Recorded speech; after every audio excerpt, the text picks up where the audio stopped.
Good morning and welcome to At Home with Roby. I'm Patrick McIsaac, president of Roby Electric, along with Trent Haston, president and CEO of the Roby family of companies.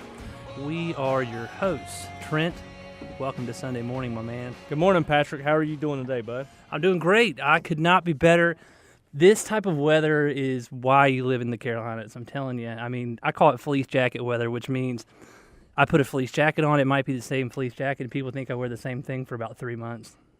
Is that why it stinks? No, it doesn't smell. I just the temperature's When great. we ride in the car together, I always try to lean over and get a shoulder whiff. A little stale. I don't know how to handle You know that. when you get them laughing behind the scenes in the studio. Is that 'cause I the remember- cameras aren't over there, but TJ was chuckling. I think I gave you a ride one time, and you put your gym bag in my car. What you spilled like a whole bottle of Man, shampoo. you know, I think we said this one time on the on the show. I go to old school barber Reese. He's awesome, and he, about 13 years ago, he started peddling me this conditioner you spray in your hair. Dapper Dan. And the deal is, once you stop using it, your hair falls out. So he's going to nab you for about $13 a bottle. The funny thing is, it started out with $6 a bottle. That's how long I've been buying this stuff. Price has more than doubled, and we don't have an inflation problem. We're still talking about hair product, right? Have you seen my hair? It's smooth. Good. I condition that stuff. He's like, you need to use that conditioner, Trent. I'll tell you, man. I rode for a good half a day trying to figure out where this smell was coming from.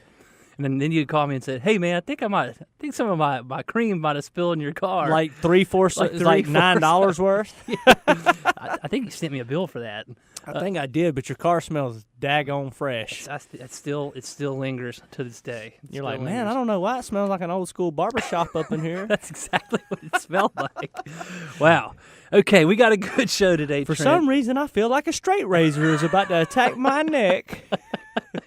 No, my favorite thing about This is what we do at the office all day. and folks. Reese has moved barbershops, so now he's in another shop. So he doesn't get to do this anymore. They don't do it in the shop where he's renting. I mean, he is close to retirement. Hopefully, he's gonna last a lot longer and want to keep cutting my hair.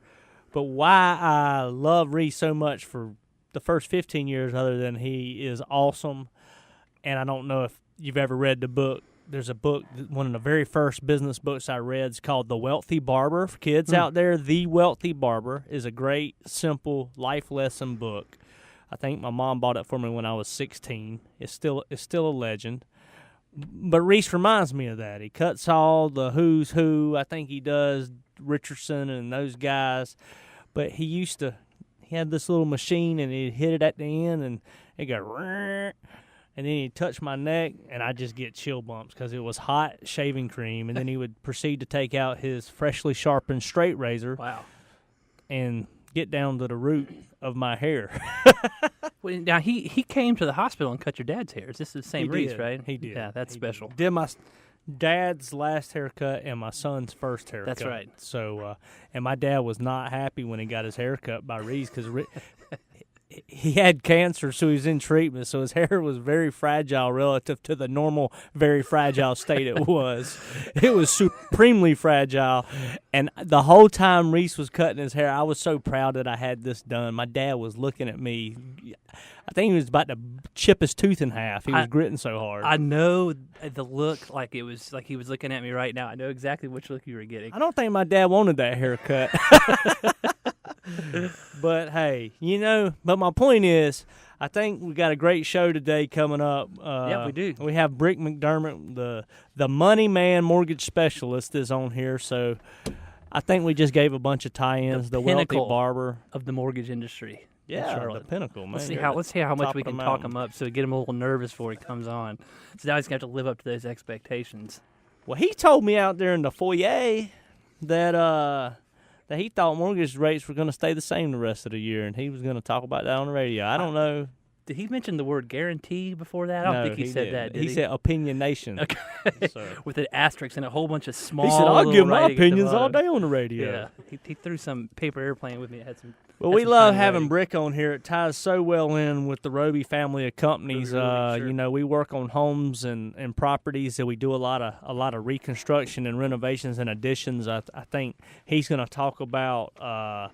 They have a bunch of over at Cunningham where he works. They're professionals and experts in renovation loans and great vehicles that you can get if you want to update your house, renovate your house, add on to your house, and then also, of course, they do new mortgages for people buying homes and selling homes. No, you're right. And a testimonial. I mean, I think a story tells is much better marketing. Brick refinanced our home at our house, and the last time we had Brick on the show, my mom and dad listened to the podcast.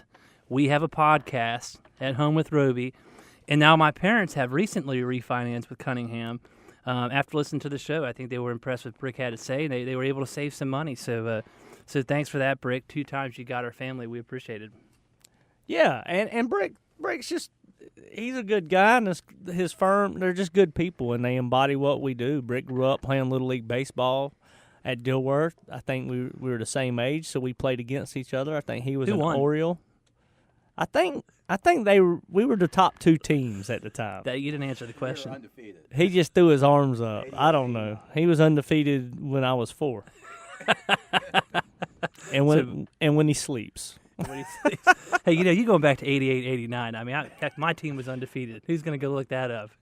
Well, the funny thing is, my kids this week were talking about the impending hurricane, and they're kind of worried. They're 7 and 8, and I said, when I was a kid, Hugo came through, and I was 11, and I was like, man, that sounds like a long time ago to my kids, but it sounded like yesterday to me. It does seem like a long time ago. You're right.